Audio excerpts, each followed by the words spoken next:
On behalf of the Chicago Ideas Week, I'd like to welcome you all this morning to our session on reimagining the future of the U.S. economy. The good news is there is a bright future to imagine for the U.S. economy. Contrary to everything you may have heard on TV or been reading in the newspapers, there is a bright future out there. Now, clearly today, there are many uncertainties that hang in the air, and there are important questions people are asking. How do we pull the U.S. economy out of the doldrums? Can we create enough jobs, not only for workers today, but for our children coming out of school? Can the U.S. become a leader again in innovation and growth and compete in the global economy? These are some of the questions that we hear when we talk to business leaders, policymakers, and investors, not only in the U.S., but in the rest of the world. The world's eyes are on America to lead the world economy out of this recession. So we've spent a good part of the last year, and we're midway through a multi-year process at McKinsey to think about what are the structural challenges facing the U.S. economy and what are some of the solutions. We're not a policy shop, and I don't have all the answers. But this morning, I'm going to start out by just presenting you with a few facts and ideas to set the context for our very distinguished panel of speakers this morning. I'm going to lay out what I see as three challenges facing the U.S. today, and you're going to hear from a wonderful variety of speakers on how they can reimagine the future of the U.S. economy. So let's start with jobs. Today, there are not enough of them. And if we continue with current trends, there are not going to be enough in the future. If you look at the chart behind me that'll be coming up, you're going to see that, any day now, you're going to see that the U.S. has lost more jobs in this recession as a percentage of total employment than any recession since the Great Depression. And although we're more than 2 years after the official end of the recession, we still haven't really replaced very many at all. We've still got 7.2 million fewer jobs today than we had before the 2008 recession began. So what's happening? Well, we're in the midst of what we call our third and longest jobless recovery. This chart, which is now behind me, shows you the number of months that it took the U.S. economy to replace the jobs lost in a recession. So start all the way back in 1948. And after that recession, it took 6 months before the jobs were replaced and people were put back to work. Now that pattern of about 6 months or 2 quarters held all the way for the next 40 years through the 1980s. And then in the 1990 recession, something changed. It took 15 months after that recession to put Americans back to work. Nobody really noticed it at the time. But then, after the 2001 recession and dot-com crash, it took 39 months for Americans to regain the number of jobs that we had before that recession. That's when the term jobless recovery was actually coined. And today, we don't know how long it's going to take to create those 7.2 million jobs we need just to replace the jobs that were lost.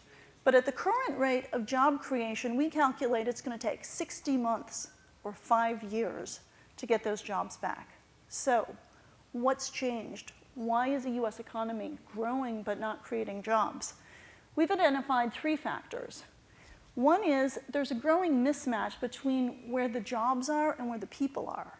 At a time we need Americans to be more mobile than ever, they are actually stuck in place. This reflects the rise of home ownership. We see dual income families, and today, of course, we've got a housing crisis. So many people can't or don't want to sell their homes. A second reason for this growing length of time it takes to get jobs back is a mismatch between the skills that people have and the skills that companies are looking for. It's a cruel irony of today's 9% unemployment that companies repeatedly tell us they can't find the workers they need. And this is not just computer scientists and engineers. This is everything from welders to nutritionists to factory workers. In a survey that we did of 2,000 US companies last spring, 30% said they've got jobs that have been open for 6 months or longer because they can't find the people they need. The third factor that's driving this long amount of time that it takes to get jobs back is the lack of new business startups. Today, we've got nearly a quarter fewer new businesses starting each year than we had prior to this financial crisis and recession. We calculate that if we could revive the rate of entrepreneurship and new business startup, we'd have 1.8 million more jobs than we've got today. Now today we're very lucky to have two of the foremost experts in the country to talk to us about jobs and about entrepreneurship and how to restart innovation.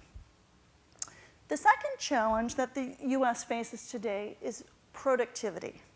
Now, I know that sounds like a dull economics kind of word, but it's actually the engine that creates US growth, rising living standards, and competitiveness.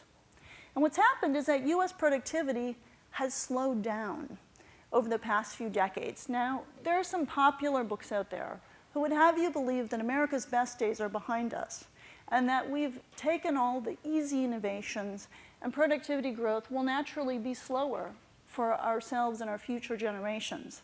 We don't subscribe to this view, but if that does play out, it would have important impact on how we all live our lives.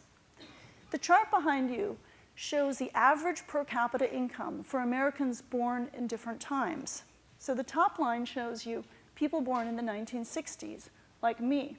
We saw our standard of living, or average income per capita, increase 2.5 times by the time we reached our 40th birthday.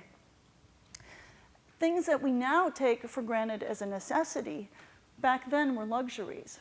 But for each successive generation, slower productivity growth means they're seeing less of an improvement in their lives over the course of their lifetime.